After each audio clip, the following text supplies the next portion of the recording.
میں سید احمد جیلانی خاص پیشکش کے ساتھ آپ کی خدمت میں حاضر ہوا ہوں۔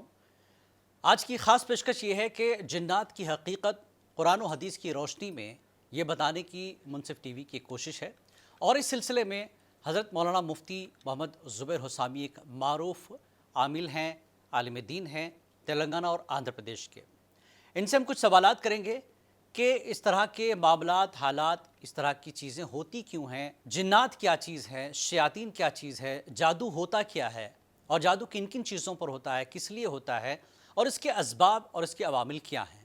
تو اس چیز کو لے کر آج ہمارے ساتھ حضرت مولانا عامل قرآن مفتی محمد زبیر حسامی صاحب موجود ہیں اسٹوڈیو میں۔ ان سے ہم کچھ سوال کریں گے، انشاءاللہ آپ کے تمام سوالوں کے جو جوابات وہ دیں گے، اور جو سوال ہم نے یہاں پر تیار کیے ہیں عموماً عام لوگوں کے ساتھ جو واقعات ہوتے ہیں اسی کو ہم نے اپنے سوال بنائے، اس پر مولانا جواب دیں گے۔ تو چلیے شروعات کرتے ہیں، اور میں استقبال کرتا ہوں جناب مفتی زبیر صاحب کا۔ زبیر صاحب، آپ کا اس خاص پیشکش میں استقبال ہے۔ ویسے تو الحمدللہ ہم جو ہے شہر عادل آباد میں رہتے ہیں، پراپر ہمارا آبائی وطن ہے شہر عادل آباد تلنگانہ کے اندر، لیکن یہاں پر حیدرآباد کے اندر میں بھی ہم تقریباً 8-10 سال رہ چکے ہیں۔ یہاں پر تعلیم وغیرہ بھی ہوئی ہے، اور اساتذاؤں کی رہبری کے ذریعے سے ہی ہم آگے بڑھے ہیں ماشاءاللہ۔ اور یہاں پر ہمارے بہت زیادہ چاہنے والے حضرات موجود ہیں، حیدرآباد کے اندر بھی، کریم نگر کے اندر بھی، نظام آباد میں بھی۔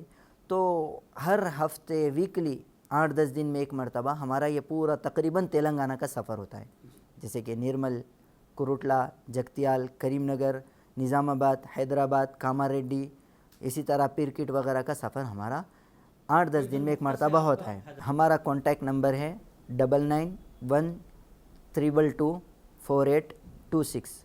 اسی پر آپ واٹس ایپ بھی کر سکتے ہیں، کال بھی کر سکتے ہیں۔ 24 گھنٹے کے اندر اندر رپلے دے دیا جاتا ہے، اگر کبھی ہم مصروف ہونے کی وجہ سے اگر کال نہیں اٹھا سکے، چونکہ بہت زیادہ پیشنٹوں کا رجحان ہماری طرف ہے، بہت زیادہ پیشنٹس ہمارے پاس ہوتے ہیں، فون سائلنٹ ہوتا ہے، فون نہیں اٹھا پائے تو 24 گھنٹے کے اندر اندر جواب ضرور آ جاتا ہے۔ پہلا سوال تو یہی ہے کہ لوگ پہلے تو جن، شیاطین، کیونکہ ماڈرن دور ہے، لوگ اس چیز کو تسلیم کرنے کے لیے اب تیار نہیں ہے۔ پہلے زمانے میں ہوتا تھا، لیکن کچھ لوگ کرتے ہوں، لیکن نئی نسل ان چیزوں سے تھوڑا سا انحراف کرتی ہے کہ ایسی کوئی چیز ہوتی نہیں ہے۔ کیا کہیں گے جنات کو لے کر؟ الحمدللہ والصلاة والسلام علی رسول اللہ، اما بعد فاعوذ باللہ من الشیطان الرجیم، بسم اللہ الرحمن الرحیم، وما خلقت الجن والانس الا لیعبدون، صدق اللہ العظیم۔ ماشاءاللہ آپ نے بہت اچھا سوال پوچھا ہے۔ جیسا کہ آج کے دور میں دیکھا جا رہا ہے کہ بہت سارے لوگ جنات کا، جادو کا انکار کرتے ہیں۔ اگر یہ مسائل کسی کو پیش آ جائیں تو وہ کہتے ہیں کہ ہمیں اللہ پر بھروسہ ہے، یہ سب کچھ نہیں ہوتا۔ ماشاءاللہ آپ نے ایک وسیع موضوع کو چھیڑا ہے، اس کے اوپر وسیع گفتگو کرنے کے لیے وقت تو قلیل ہے، انشاءاللہ مختصراً آپ کے سامنے ذکر کروں۔ اس معاملے میں غیر مسلم اگر انکار کرے تو وہ بات الگ ہے، لیکن اگر مسلمان اس چیز کا انکار کرے یہ ممکن نہیں ہے، کیونکہ قرآن کریم کا، مکمل قرآن کریم کا انکار کرنا ہو یا قرآن کریم کی ایک آیت کا انکار کرنا ہو، وہ قرآن کا انکار ہی کہلایا جائے گا، اور یہ متفقہ فیصلہ ہے کہ جو قرآن کا انکار کرے وہ کافر ہے۔ تو مسلمان ہو اور قرآن کی آیات کا انکار کرے یہ بعید ہے۔ تو یہ صرف ناواقفیت ہے، اور دور جدید کے اندر جدید تعلیم کا یہ اثر ہے، اور لوگوں نے یہ ذہن میں بٹھایا ہے کہ یہ کوئی چیز نہیں ہوتی، جبکہ قرآن کریم خود اس پر شاہد ہے، گواہ ہے، اور قرآن کریم جا بجا جنات کا تذکرہ کرتا ہے اور جادو کے بارے میں بتاتا ہے۔ تقریباً 12 صورتیں قرآن کریم کے اندر ایسی ہے جن کے اندر جنات کا تذکرہ کیا گیا ہے۔ اسی طرح سورہ جن کے نام سے ایک مکمل صورت قرآن کریم کے اندر نازل کر دی گئی۔ اب کسی کا یہ کہنا کہ میں جنات کو نہیں مانتا، شیاطین کو نہیں مانتا، یہ مسلمان کی زبان سے بالکل زیب نہیں دیتا، شوبہ نہیں دیتا، اور مسلمان کے لیے ایسے الفاظ کہنا جائز بھی نہیں ہے۔ بالکل، بے شک۔ تو چلیے، آپ نے ایک ابتدائی کلمات میں یہ تو بتا دیا کہ یہ قرآن و حدیث سے ثابت ہے، قرآن سے بالکل پوری طرح سے ثابت ہے کہ جن و شیاطین ہوتے ہیں اور اس کے اثرات بھی ہوتے ہیں، لیکن بیسک سوال یہ ہے کہ لوگ کسی بھی چیز کو جادو کہہ دیتے ہیں۔ تو جادو ایکچولی آخر ہے کیا چیز؟ جادو کہیں گے کس چیز کو؟ ہوتا کیا ہے جادو؟ اور اس سے کیا اثرات جو ہوتے ہیں، کیا مراد ہے اس سے؟ اس کی حقیقت کیا ہے؟ ماشاءاللہ آپ نے دوسرا بھی سوال بڑا اہم سوال کیا ہے، جس کی طرف لوگوں کی توجہ ہونا ضروری ہے، اور آپ کے اس چینل کے ذریعے سے اور آپ کے اس چینل کے تھرو سے ہم لوگوں کو یہ بتانا چاہیں گے کہ جادو بھی ایک حقیقت ہے، جادو کا بھی اثر ہوتا ہے، اس لیے کہ جادو کا قرآن کریم کے اندر میں ذکر، بلکہ اس جادو کے توڑ کے لیے 2 صورتیں باضابطہ نازل کی گئی ہیں۔ آپ سورہ فلق اور سورہ ناس کی تفسیر کو اٹھا کر دیکھیں، سورہ فلق اور سورہ ناس کے شان نزول کو، اس کے نازل ہونے کی وجہ کو دیکھیں تو آپ کو بات سمجھ میں آئے گی۔ آپ اس کی تفسیر کو دیکھیں گے آپ کو سمجھ میں آئے گا، آپ اس کے ترجمے کو دیکھیں گے آپ کو سمجھ میں آئے گا۔ بہت سارے لوگ کہتے ہیں کہ بھئی ہم جادو کو نہیں مانتے، جادوگروں کو نہیں مانتے، اسی طرح جن چیزوں پہ جادو ہوتا ہے ہم ان کو نہیں مانتے، جبکہ یہ تمام کی تمام ڈیٹیلز، تمام کی تمام تفصیلات بخاری شریف کے اندر موجود ہے، جو کہ پیارے آقا تاجدار بطحہ رحمۃ للعالمین علیہ صلاۃ والسلام کے اوپر جادو ہوا۔ جب نبی رحمت علیہ صلاۃ والسلام پر جادو ہوا تو میں اور آپ کیا چیز ہے؟ بلکہ دنیا کے اندر کوئی ایسا انسان اور کوئی ایسا شخص نہ پیدا ہوا نہ قیامت تک پیدا ہو سکتا ہے جو ہمارے نبی کی عبادت میں برابری کر سکے۔ برابری تو بہت دور کی بات ہے، ان کے ذرے کی برابری کر کے کوئی نہیں دکھا سکتا۔ تو تاجدار بطحہ رحمۃ للعالمین علیہ صلاۃ والسلام کی عبادتوں کا یہ حال ہے کہ آپ رکوع کرتے ہیں تو تمام رات رکوع میں گزر جا رہی ہے، سجدے میں گئے تو تمام رات سجدے میں گزر جا رہی، لیکن رسول خدا صلی اللہ علیہ وسلم پر بھی جادو ہوا۔ یہ ایک حقیقت ہے جس کو کوئی انکار نہیں کر سکتا، بلکہ صحیح احادیث سے ثابت ہے۔ ترمذی شریف کے اندر آپ اٹھا کر دیکھیں آپ کو واقعہ مل جائے گا، آپ بخاری شریف کے اندر اٹھا کر دیکھیں آپ کو واقعہ مل جائے گا، اللہ کے نبی علیہ صلاۃ والسلام پر جادو ہوا۔ اب اللہ کے رسول علیہ صلاۃ والسلام پر جادو ہوتا ہے اور اللہ کے نبی علیہ صلاۃ والسلام کو پتہ نہیں ہے کہ میرے اوپر جادو ہوا۔ اب اللہ تعالیٰ فرشتوں کے ذریعے سے پیارے آقا علیہ صلاۃ والسلام کو جادو ہوا ہے یہ اطلاع دلاتے ہیں۔ اطلاع دلانے کے لیے 2 فرشتوں کو بھیجا جاتا ہے، ایک فرشتہ پیر کی جانب بیٹھا ہے، پیارے آقا علیہ صلاۃ والسلام آرام فرما رہے ہیں، سوئے ہوئے ہیں۔ انبیاء کرام علیہم الصلاۃ والسلام کی نیند عام انسانوں کی نیند کی طرح نہیں ہوتی، ان کے دل بیدار ہوتے ہیں، آنکھیں سو رہی ہوتی ہے۔ رسول خدا علیہ صلاۃ والسلام آرام فرما رہے ہیں، ایک فرشتہ پیر کی جانب آ کر بیٹھ گیا، ایک فرشتہ سر کی جانب آ کر بیٹھ گیا۔ یہاں پر رسول خدا علیہ صلاۃ والسلام کو اطلاع دلانا اور اس جادو کو ختم کرنے کے لیے یوں سمجھ لیجئے اس واقعے میں تشخیص بھی کی جا رہی ہے، علامتیں بھی دکھائی جا رہی ہے، کن چیزوں پہ جادو ہوا وہ بھی دکھایا جا رہا ہے، کہاں پر جادو دفن کیا گیا وہ بھی دکھایا جا رہا ہے، جادو کرنے والے کا، جادوگر کا نام بھی بتایا جا رہا ہے۔ ساری کی ساری تفصیل آپ کو اسی واقعے کے اندر مل جائے گی۔ یعنی قرآن یہاں بتاتا ہے سیدھے طور پر کہ جادو ہوتا ہے، اور یہ عمل، یہ علم یا یہ عمل بھی کہیں تو یہ اللہ کی طرح، اللہ کا ہی دیا ہوا ہے ایک طرح سے، اور اللہ تعالیٰ نے اس کا علاج بھی بتا دیا ہے آقا کے ذریعے۔ آقا علیہ صلاۃ والسلام پر جادو ہو رہا ہے، اس کی تشخیص کی جا رہی ہے، جی، پھر کرنے والے کا نام بتایا جا رہا ہے، کہاں پر کیا گیا اس جگہ کا پتہ بتایا جا رہا ہے، ساری تفصیل ہمیں پیارے آقا علیہ صلاۃ والسلام اس کے بعد اس کا علاج بھی اللہ نے قرآن و حدیث کے ذریعے بتایا ہی ہوگا۔ تو ہم جاننا چاہیں گے کہ جادو جو ہے عمل کی پہچان کیسے ہو؟ یہاں پر تو آپ نے حضور کا حوالہ دے دیا، مثال دے دی کہ اللہ نے فرشتوں کے ذریعے پہچان کرا دی کہ یہ عمل ہے، لیکن ایک عام انسان یہ کیسے پہچانے کیا اس کے ساتھ چیزیں ہو رہی ہیں، جو کچھ اس کے ساتھ گھٹ رہا ہے، تو اس عمل کی پہچان کیسے ہو جادو کی اس شخص کو؟ سب سے پہلے تو میں آپ کو یہ واقعہ مکمل کر دوں تاکہ اس میں تشخیص بھی آ جائے اور ساری ڈیٹیل سمجھ میں آ جائے، ناظرین کو بھی سمجھ میں آ جائے کہ واقعے میں جادو بھی ہوتا ہے اور پیارے آقا علیہ صلاۃ والسلام پر جادو ہوا۔ نہ صرف جادو کیا گیا بلکہ رسول اللہ صلی اللہ علیہ وسلم پر اس کا اثر بھی ہوا۔ اللہ کے نبی علیہ صلاۃ والسلام پر جادو کا اثر یہ ہوا کہ پیارے آقا علیہ صلاۃ والسلام یہ گمان کیا کرتے تھے کہ میں ازواج مطہرات کے پاس، امہات المؤمنین کے پاس، اپنی بیوی کے پاس جا کر آیا ہوں، حالانکہ آپ گئے ہوئے نہیں ہوتے۔ اسی طرح آپ بہت سارے کام نہیں کیے ہوئے ہوتے لیکن کر چکے، اس طرح ذہن میں آتا تھا۔ اس سے اگرچہ کہ شریعت کے احکام پر کوئی فرق نہیں پڑا، اتنا اس جادو کا زور ہمارے نبی پر نہیں چلا۔ تو پیارے آقا علیہ صلاۃ والسلام پر جادو ہوا۔ اب تشخیص کی جا رہی ہے، 2 فرشتے اللہ کے نبی کے پاس آتے ہیں، ایک فرشتہ جو ہے سر کے جانب بیٹھ گیا، ایک فرشتہ پیر کی جانب بیٹھ گیا۔ اب تشخیص کی جا رہی ہے، جی، یہ فرشتہ جو سر کی جانب بیٹھا ہوا ہے یہ پوچھ رہا ہے کہ یہ کون ہے۔ پیر کی جانب بیٹھا ہوا فرشتہ سوال کرتا ہے اور سر کی جانب بیٹھا ہوا فرشتہ جواب دیتا ہے۔ پیر کی جانب بیٹھا ہوا فرشتہ پوچھ رہا ہے کہ یہ کون ہے، تاکہ رسول خدا علیہ صلاۃ والسلام کو پتہ چل جائے کہ یہ انہی کے بارے میں گفتگو کی جا رہی ہے۔ اچھا، سوال کیا گیا کہ یہ کون ہے۔ جی، جواب میں جو سر کی جانب بیٹھا ہوا فرشتہ ہے وہ جواب دیتا ہے اور کہتا ہے کہ یہ اللہ کے نبی محمد الرسول اللہ صلی اللہ علیہ وسلم ہیں۔ اب پتہ چل گیا کہ یہ گفتگو جو ہو رہی ہے میرے بارے میں ہو رہی ہے۔ اب پھر پیر کی جانب بیٹھا ہوا فرشتہ تشخیص کروا رہا ہے، گویا کہ وہ یہ پوچھ رہا ہے کہ ان کو کیا ہوا۔ سر کی جانب بیٹھا ہوا فرشتہ جواباً کہتا ہے کہ ان کے اوپر سحر ہوا ہے۔ اچھا، دیکھیے تشخیص ہو گئی کہ ان کے اوپر جادو کیا گیا۔ اچھا جادو کس نے کیا؟ سوال یہ ہوا کہ جادو کس نے کیا؟ اب عاملوں کے پاس بھی لوگ آتے ہیں تو یہی سوال کرتے ہیں کہ بھئی کیا ہوا ہے؟ بتایا گیا کہ بھئی فلاں مرض ہوا، تو اب سوال کرتے ہیں کہ کس نے کیا؟ تو یہ جو سوال کرنا ہے یہ کوئی غلط بات نہیں ہے، سوال کرنا چاہیے، کرتے بھی ہیں لوگ۔ تو اب سوال کیا جا رہا ہے تو اس کے جواب میں کوئی ڈانٹ ڈپٹ نہیں ہو رہی، بلکہ جواباً ارشاد فرمایا جا رہا ہے اور نام بتایا جا رہا ہے کہ لبید بن عاصم نے جادو کیا۔ اچھا یہ جادو کن چیزوں پر کیا گیا؟ تو کہا کہ آپ کے کنگھے کے بالوں پر جادو کیا گیا، آپ کے کنگھے میں سے بال لے کر کے اس کے اوپر جادو کیا گیا۔ بہرحال اللہ کے نبی علیہ الصلوۃ والسلام کے داڑھی مبارک کے بال پر جادو کیا گیا، بعض روایت کے مطابق سر کے بالوں کے اوپر جادو کیا گیا۔ اچھا وہ جادو کہاں ہے؟ اب لوگ پوچھتے ہیں کہ بھئی جادو کہاں ہے، ہمارے اوپر جادو کیا گیا تو کن چیزوں پہ کیا گیا، وہ چیزیں کہاں ہیں؟ تو وہی سوال یہاں پر بھی کیا جا رہا ہے کہ جادو کہاں ہے، وہ جادو کی اشیاء کہاں ہیں؟ تو کہا گیا کہ فلاں جنگل کے اندر ویرانے میں کنویں کے اندر دفن کی گئی۔ اللہ اکبر۔ اب اس کے اندر ان مخالفین کا اور ان حضرات کا بھی جواب ہے جو یہ کہتے ہیں کہ بھئی علاج کرنے کی کیا ضرورت ہے، اللہ ہمارا مالک ہے۔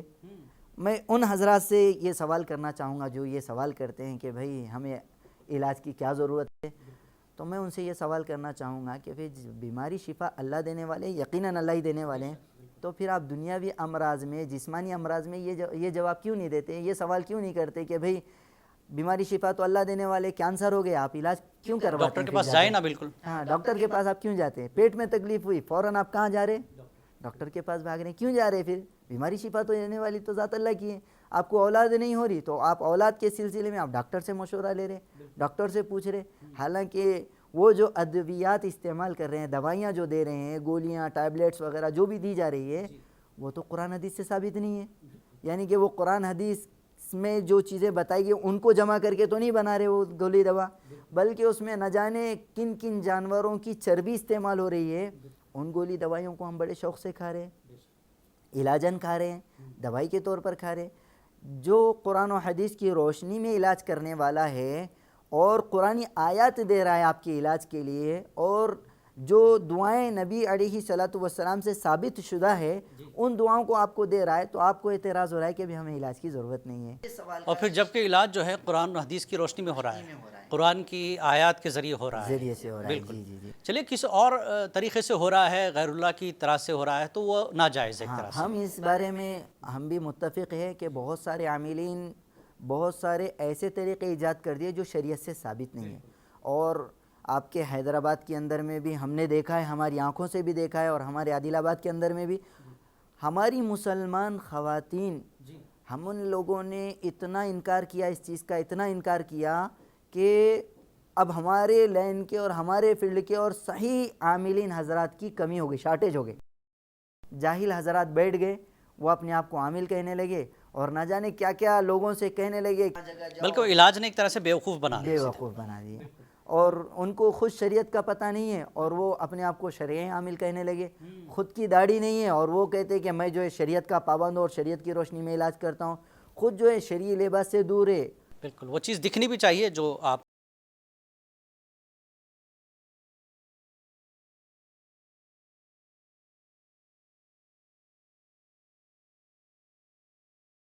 نے یہاں پر ایک اشارہ دیا اللہ کے رسول کے حوالے سے کہ بال پر وہ عمل ہوا ہے، وہ جادو ہوا ہے، یعنی انسان کے بال، تو اسی طرح سے انسانی استعمال کی کن کن چیزوں پر جادو کیا جا سکتا ہے یا امکانات ہیں؟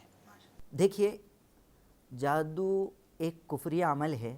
جب ہاروت اور ماروت کو اتارا گیا ہے، ہاروت اور ماروت کو اتارا گیا تھا، انہوں نے سحر سکھایا لوگوں کو اللہ کی طرف سے، چونکہ وہ ایک آزمائش تھی، تو سکھانے سے پہلے انہوں نے یہ کہہ دیا کہ یہ عمل کفریہ عمل ہے، اس کو مت سیکھو، یہ کہہ دیا گیا تھا، یہ کہہ دیا گیا، اور یہ ایک آزمائش ہے، تم اس کو مت سیکھو۔ قرآن کی آیتیں باضابطہ اس کے اوپر دلائل کے لیے ہے کہ ہاروت و ماروت جو ہے جادو سکھانے سے پہلے کہہ دیتے تھے کہ یہ جو ہے ایک کفری عمل ہے، آپ اس کے پیچھے نہ پڑو، اس کو نہ سیکھو. لیکن لوگ سیکھتے تھے، بنی اسرائیل قوم سیکھتی تھی، اور سیکھنے کے بعد کون سا جادو کرتی تھی اس کا بھی ذکر قرآن کریم کے اندر باضابطہ کیا گیا. ما یفرقون بہ بین المرء و زوجہ، میاں بیوی میں جدائی والا جادو کرتے تھے وہ لوگ. اس کے ذریعے سے وہ لوگ میاں بیوی کے اندر جدائی ڈالتے تھے. تو اب انسان، آپ نے سوال کیا کہ انسان کی کون کون سی ایسی چیزیں ہیں جن پر جادو کیا جاتا ہے. تو ہر استعمال شدہ چیز پر جادو کیا جا سکتا ہے. آپ کے بالوں پر بھی جادو کیا جا سکتا ہے، آپ کے ناخن پر جادو کیا جا سکتا ہے، یہاں تک کہ اگر کچھ نہ ملے تو آپ کا نام، آپ کے والدین کا نام لے کر اس پر بھی جادو کیا جا سکتا ہے. اب جادو کی اقسام ہیں، مختلف قسمیں ہیں. بہت سارے آپ نے دیکھا ہوگا، آپ نے اب تک بہت سارے حضرات نے تو جادو کے نام بھی نہیں سنے ہوں گے، زیادہ سے زیادہ بلیک میجک، کالا جادو وغیرہ سنا ہے. بالکل. جادو کی بہت ساری قسمیں ہیں. ایک تو ہوتا ہے معمولی سا جادو جسے سحر بھی کہتے ہیں، جادو بھی کہتے ہیں. اور ایک ہوتا ہے کرتوت، جس میں جو ہے نام لے کر، والدین کا نام لے کر جادو کیا جاتا ہے. اسی طرح ایک ہوتا ہے سفلی سحر، سفلی جادو. اس میں جو ہے آپ کی استعمال شدہ چیز کو لے کر اس کے اوپر جادو کیا جاتا ہے اور اس کو کہیں دفن کر دیا جاتا ہے، اس کو کہتے ہیں سفلی سحر.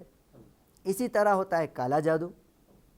کالے جادو کے اندر آپ کے نام کا پتلا بنایا جاتا ہے، موم کا پتلا یا چنے کے آٹے کا پتلا بنایا جاتا ہے، اور اس میں جو ہے سوئیوں کو چبایا جاتا ہے. جادو کی بہت ساری اقسام ہیں.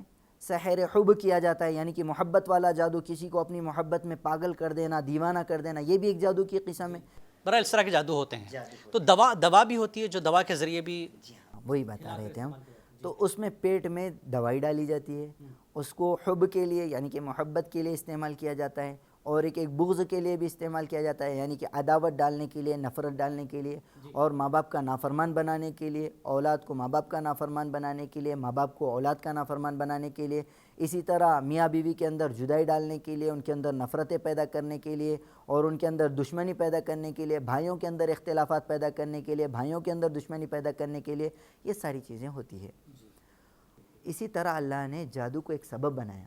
جس طرح ہر چیز کا ایک سبب ہوتا ہے، آپ نے بریک نہیں مارا گاڑی کا اور جا کے گاڑی کھائی میں گر گئی، اگر آپ بریک مارتے تو آپ بچ جاتے. یہ اب آپ بولیں گے وہ تقدیر کا معاملہ ہے، تقدیر کی پھر دو قسمیں ہیں، اس کی تفصیل رہے گی. اب اس کی زیادہ ڈیپ میں بہت نہ سی جاتے تفصیلات ہیں، ہوئے، لیکن لوگ اکثر عموماً عام لوگوں کا یہی رجحان ہوتا ہے کہ صاحب جادو کیا چیز ہے، یہ کیا عمل ہے، متاثر ہونے پر اس کا علاج کیسے کرایا جائے اور کن لوگوں سے شناخت کر کے کرایا جائے. تو اس کی شناخت کیسے ہوگی؟ ایک عام آدمی مثلا کسی شخص کو روزانہ کی روٹین سے نہیں، نارمل آدمی کچھ نئی بیہیو کرنا چاہتا ہے، کچھ نئی چیزیں کرتا ہے، مطلب نیا بیہیو، چڑچڑاپن ہے، گھر میں بھائی بہن سے جھگڑا ہے، بیوی سے جھگڑا ہے، حالات ٹھیک نہیں ہیں، یا مسلسل طبیعت کا خراب ہونا، ایسی بہت سی چیزیں ہیں. تو کیا یہ واقعی جادو ہی اس کو سمجھا جائے، یا پھر اس کو کچھ اور، جیسے ڈاکٹر کے پاس پہلے دکھا لیں، پھر کسی عالم کے پاس دکھا لیں، یا پھر عامل کے پاس جائیں، کیا کیا جائے؟ سب سے پہلی بات تو میں ایک وضاحت آپ کو یہ کروں کہ عامل الگ ہوتا ہے، عالم الگ ہوتا ہے. عامل اور عالم میں تھوڑا سا فرق ہے. عالم علم کا جاننے والا ہوتا ہے. الحمدللہ اللہ تعالیٰ نے ہمیں بھی وہ فضیلت عطا کی کہ ہم بھی جو ہے عالم کورس سے فراغت حاصل کی، اور الحمدللہ افتاء سے یعنی کہ مفتی کورس سے بھی فراغت حاصل کی.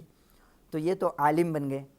اب عوام کے اندر یہ رجحان ہے کہ ہر مسجد کا امام عالم ہوتا ہے اور ہر عالم عامل ہوتا ہے. لوگ یہ سمجھتے کہ میں اسی لیے کہہ رہا ہوں. جی تو ہر عالم عامل ہونا ضروری نہیں، اور ہر عامل عالم ہونا ضروری نہیں. یہ دو علیحدہ علیحدہ چیزیں ہیں.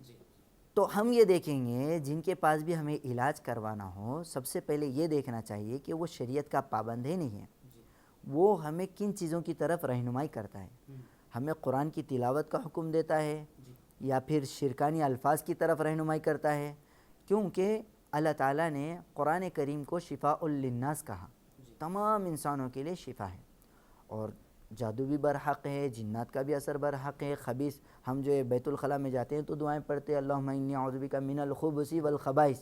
خبیث مرد خبیثوں سے، شیطانوں سے، اور خبیث عورتوں سے اللہ کی پناہ مانگتے ہیں، پناہ چاہتے ہیں. جب اگر خبیث نہیں ہوتے تو پھر اللہ کے نبی ہمیں دعا کیوں سکھاتے؟ تو اس کا مطلب یہ کہ خبیث ہے، خبائث ہے اور خبیث عورتیں بھی ہے. اس کے لیے ہمیں جو ہے یہ دعا سکھائی گئی ہے، اس دعا کا ہمیں اہتمام کرنا چاہیے. بہرحال تو یہ چیزیں ہیں. اب اس کا علاج کیسے کیا جائے؟ اس کے علاج کے لیے سب سے پہلے تو اگر ہم گھر بیٹھے علاج کرنا چاہیں تو اس کے لیے ہم مسنون دعاؤں کا اہتمام کریں، قرآن کی تلاوت کا زیادہ سے زیادہ اہتمام کریں اور سورہ بقرہ گھر میں روزانہ سننے کا، لگانے کا، پڑھنے کا اہتمام کریں. روزانہ کم سے کم تھوڑی بہت ہم سے تلاوت ہو جائے. ہمارے آقا علیہ الصلوۃ والسلام کی طرح تو آپ پابندی نہیں کر سکتے. جب ان کے اوپر اثرات ہوئے ہیں، جادو کا اثر ہوا ہے، باضابطہ اس کا اثر کئی دنوں تک رہا، تو پھر میں اور آپ کیا چیز ہے؟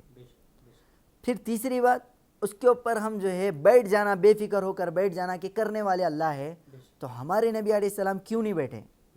ہمارے نبی سے زیادہ توکل کرنے والے کوئی ہو سکتے؟ اللہ کے نبی علیہ الصلوۃ والسلام کو جب پتہ چلا کہ مجھ پر سحر کیا گیا اور وہ سحر کنویں کے اندر دفن ہے، تو اللہ کے نبی اٹھتے ہی فوراً حضرت عائشہ رضی اللہ عنہ سے سارا واقعہ ذکر کرنے کے بعد اپنے ساتھ صحابہ کو لے کر اس کنویں میں گئے اور اس کنویں میں سے بالوں کو نکالا اور اس کی گرہوں کو کھولا. سورہ فلق اور سورہ ناس اس کے اوپر شاہد ہے، گواہ ہے. آپ سورہ فلق اور سورہ ناس پڑھتے جاتے تھے، گرہیں خود بخود کھلتی تھی ایک روایت کے مطابق، اور ایک روایت کے مطابق آپ گرہیں کھولتے تھے تو پیارے آقا علیہ الصلوۃ والسلام کو ایک قسم کا سکون محسوس ہوتا تھا، جیسے کہ انسان کو جکڑ لیا جائے تو پھر جب اس کو رسی سے باندھ دیا جائے، جیسے جیسے وہ رسی کھلتے جائے تو کیسے ایک انسان اپنے آپ میں راحت محسوس کرتا ہے. اللہ کے نبی علیہ الصلوۃ والسلام بھی ایسے راحت محسوس کر رہے تھے.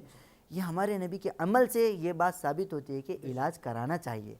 خود کو مشقت میں ڈال کر اللہ کے نبی علیہ السلام، جب کہ آپ کی طبیعت ناساز ہے، آپ سے اٹھا بھی نہیں جا رہا، چلا بھی نہیں جا رہا، بمشکل آپ جو ہے صحابہ کے ساتھ جا کر کے اس کنویں کے اندر سے ان جادو شدہ اشیاء کو نکال کر اس کا توڑ کرتے ہیں. تو اس سے یہ ثابت ہوا کہ توڑ کرنے کے لیے محنت کرنی چاہیے اور اس کا توڑ کرنا ہے. بالکل. مولانا یہ تو آپ نے تفصیل سے بتا دیا کہ کیا کیا ہوتا ہے اور کیسے اس کا علاج ہو جائے. اور بھی کچھ ایسی چیزیں ہیں جو کسی انسان کے ساتھ نہیں یا گھر کے معاملوں میں ہوتا ہے کہ گھر سے کسی چیز کے مسلسل غائب ہونا، مثلاً پیسہ، زیور، کپڑا وغیرہ، یہ ساری چیزیں جو اکثر غائب ہوتی ہیں، اور غائب ہونے پہ اکثر یہ خیال گھر کے لوگوں کا جاتا ہے، اکثر میں لوگوں کا سنتا ہوں کہ ایسی چیزوں کے ذریعے آپ پر وہ عمل کرایا جاتا ہے، جادوئی عمل. تو غائب ہونا بھی کیا یہ جادو کا ایک حصہ ہے گھر سے اس طرح کی چیزیں؟ دیکھیے یہ تو اصل جنات کا عمل ہے. اب جنات دو قسم کے ہوتے ہیں.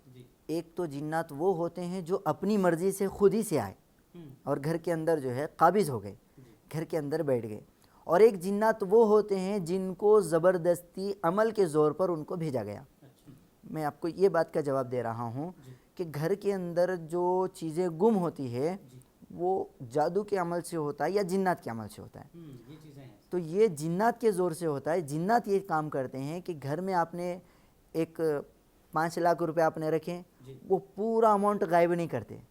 شروع میں اس میں سے ایک نوٹ غائب ہوگی، 2 نوٹ غائب ہوگی، پھر ایک ساتھ اس میں سے ایک 50,000 غائب ہوں گے، ایک بنڈل غائب ہوگا. دھیرے دھیرے اس طرح بعد میں جو ہے آپ رکھیں گے اور صبح تک جو ہے اس میں سے تقریباً آدھی رقم غائب ہو گئی، اس میں سے سونا غائب ہو گیا، چاندی زیورات غائب ہو گئے. اس طرح کا معاملہ ہوگا. یہ اصل میں ہوتا ہے انسانوں کو ستانے کے لیے پریشان. اللہ تعالیٰ نے ان کے اندر ایک مادہ رکھا، ان کے اندر ایک شرارت ہے. وہ یہ چاہتے ہیں کہ انسان کو کسی طریقے سے پریشان کیا جائے. وہ ہمارا کھلا ہوا دشمن ہے، وہ دشمن کی ہی نسل ہے. ٹھیک ہے، چونکہ جنات کو آگ سے بنایا گیا اور ابلیس بھی جو ہے، خبیث بھی جو ہے، وہ جس کو راندہ درگار کیا گیا اللہ کے دربار سے، اس کو ملعون اور مردود کیا گیا، وہ انہی کی اولاد میں سے جنات و شیاطین ہیں. ٹھیک ہے. اب ان میں سے جو اسلام قبول کیے، جیسا کہ سورہ جن کے اندر پورا تفصیلی واقعہ آپ نے پڑھا ہوگا کہ قرآن کی جب اللہ کے نبی علیہ الصلوۃ والسلام تلاوت فرما رہے ہیں تو نصیبین کے جو جنات تھے وہ ان کا گزر ہوا، اور اللہ کے نبی کا جب قرآن سنا تو فوراً کہنے لگے انا سمعنا قرآنا عجبا، ہم نے تو ایک عجیب کلام سنا. فآمنا به، تو ہم اس کے اوپر ایمان لے آئے. وہ ایمان لے کر آئے، اللہ کے نبی کو ابھی پتہ بھی نہیں ہے کہ وہ ایمان بھی لے کر آئے. وہ 7 لوگوں کا یا 9 لوگوں کا قافلہ تھا. اس کی تفسیر جلالین کے اندر موجود ہے، اور اسی طرح ابن کثیر کے اندر میں بھی، تفسیر ابن کثیر کے اندر میں بھی اس کی تفصیل موجود ہے، تفسیر موجود ہے.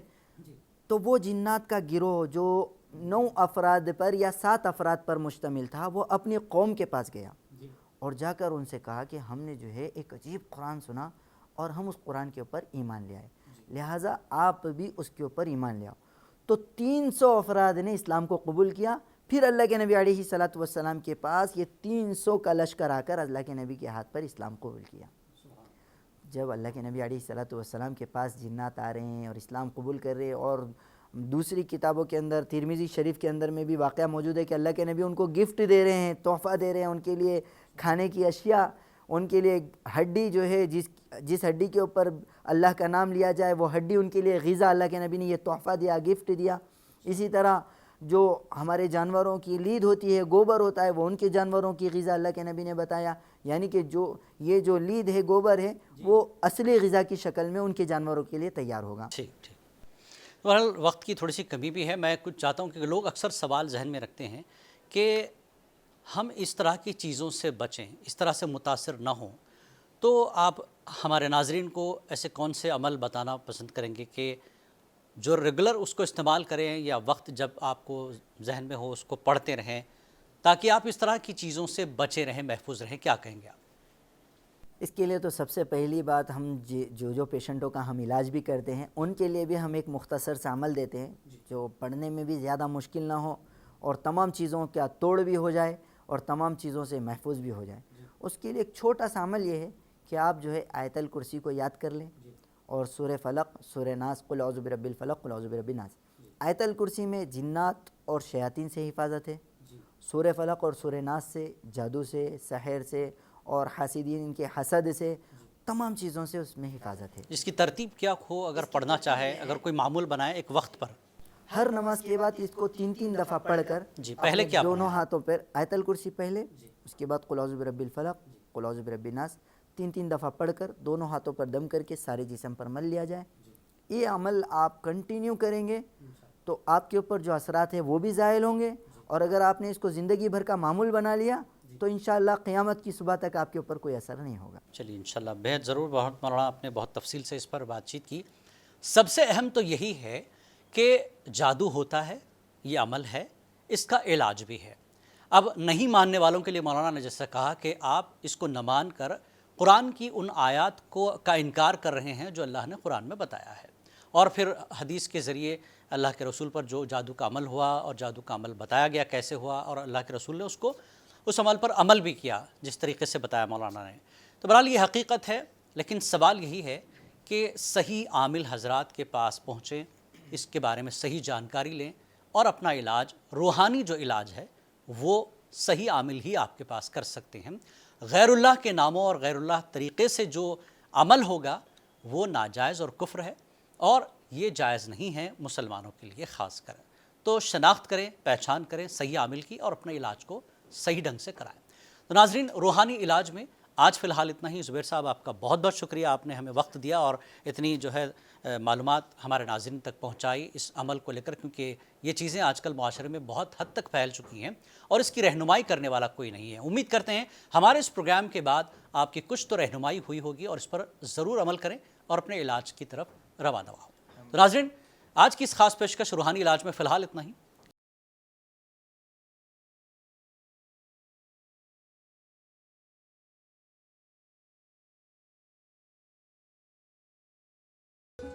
قرآن و حدیث کی روشنی میں روحانی علاج کے لیے ربط کریں عامل قرآن مولانا محمد زبیر حسامی، عادل آباد، تلنگانہ، 9912224826۔